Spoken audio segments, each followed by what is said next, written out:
So dito natin sisimulan mga idol, ang Gilas Pilipinas po sa ngayon ay meron pong matinding problema sa nalalapit po na FIBA window. So eto, hindi kasi makakapaglaro ang ating legit na dalawang sentro, si QMB at eto pong si Kai Sotto. Malaking kapabayaan ng SBP na hindi mapaglaro ang dalawang big man natin.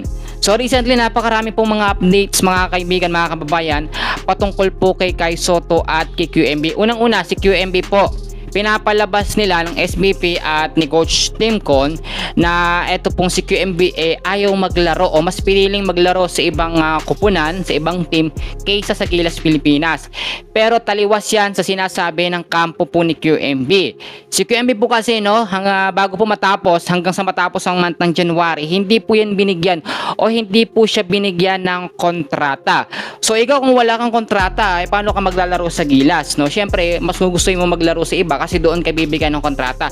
Si QMB para sa kalaman ng lahat ay gumastos po ng milyon para lang sa pagiging kanyang local player sa ating national team. Pero ang pinapalabas ngayon ng SBP, binabaligtad nila ang sitwasyon. Si QMB daw ay ayaw pong maglaro sa Gilas Pilipinas. Then ngayon, nai-issue na sila ang SBP, humahabol naman sila. Merong silang palas offer dito kay QMB para makapaglaro sa Gilas, pero wala na nadala na si QMB sa sistema po ng SBP, paulit-ulit na lamang. Alam nyo, mawawalan talaga tayo ng mga matitino at mga legit na player kapag ganyan ang sistema ng SBP. Pera-pera kasi ang gusto ng SBP dyan, kahit manalo or matalo ang Gilas Pilipinas, wala silang pakialam, basta sa kanila is kumita ng pera.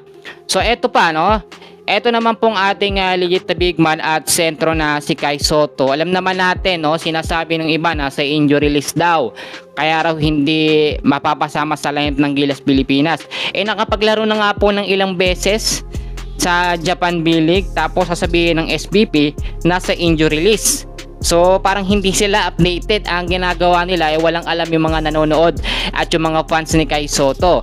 Pero ang nakikita kasi natin dito, isang problema din, hindi kasi pinapayagan basta-basta ng Japan B-League yung mga player nila, yung mga Filipino player natin na maglaro basta hindi pang FIBA, yung talagang hindi pa FIBA. Kasi etong magiging laban po ng Gilas Pilipinas, update ko lamang kayo, sa February 26 po, laban sa New Zealand, at sa March 1 naman, laban naman sa Australia.